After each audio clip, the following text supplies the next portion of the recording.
Welcome to Explainer 101. In today's episode, we're simplifying the origins of Hamas. Is it a terrorist organization or a resistance movement? We'll touch on the key points of its journey without delving too deep into the complexities. The word Hamas is an Arabic acronym that stands for the Islamic Resistance Movement. It emerged as a significant force in the Palestinian Territories, particularly Gaza and the West Bank. After Israel's occupation of Gaza in 1967, Islamic activists and groups arose as a counterweight to secular Palestinian nationalist factions. These Islamic activists provided essential social services such as hospitals, mosques, schools, and water supply. They became an alternative to the dominant Palestine Liberation Organization, PLO, and its political arm, Fatah. In 1987, during the outbreak of the first Palestinian uprising, Intifada, Sheik Ahmad Yassin formally established Hamas. Its main goal: to liberate Palestine from Israeli occupation. Through a network of mosques, charities, and social organizations, Hamas gained influence in the Palestinian Territories. In the 2006 Palestinian legislative election, Hamas secured a majority of seats, defeating the ruling Fatah party. While both Hamas and Fatah aim to liberate the Palestinian people from Israel's occupation, they take different paths. Hamas favors armed resistance, while Fatah leans toward negotiations and diplomacy. These differences led to tensions and a struggle for power between the two main Palestinian political parties in the Palestinian Territories. In 2007, the tensions escalated into violent clashes between Hamas and Fatah. Hamas triumphed over Fatah, resulting in Hamas gaining full control of the Gaza Strip. Fatah, meanwhile, maintained its grip on the West Bank. Over the years, there have been various hostilities and violent confrontations between Israel and Hamas.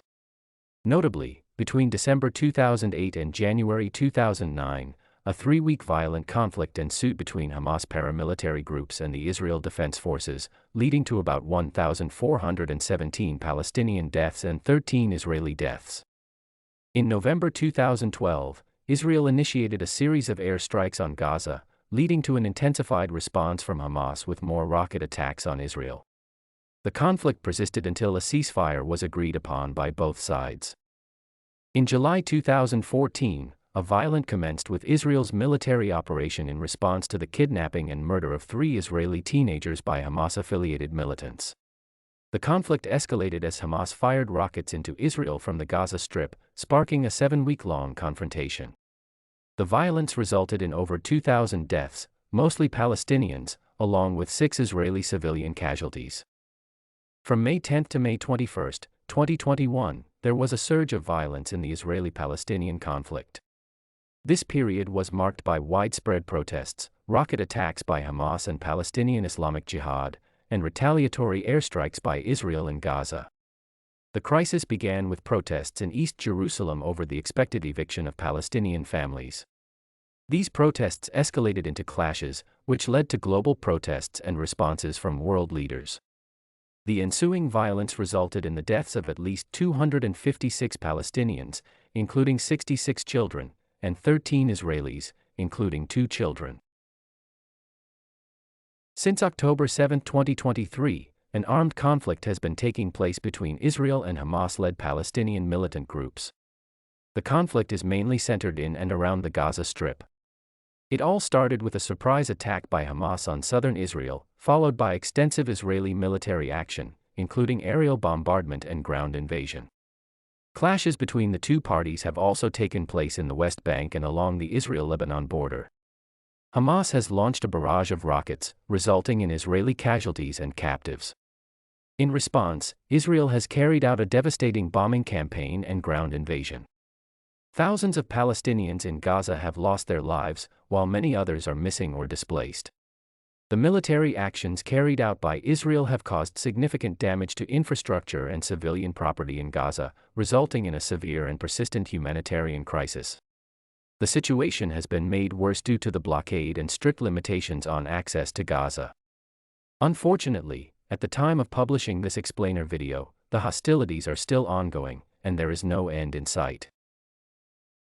So, is Hamas a terrorist organization? Or a resistance movement? Nelson Mandela famously said, "Where you stand depends upon where you sit." The classification of Hamas remains contentious. Some countries and entities, including the United States, Canada, the United Kingdom, the European Union, Japan, and New Zealand, label Hamas or its military wing as a terrorist group. However, others view it as a liberation movement committed to Palestinian self-determination. Whether Hamas is seen as a terrorist organization or a resistance liberation movement depends on one's perspective of the world and experiences. See you next time.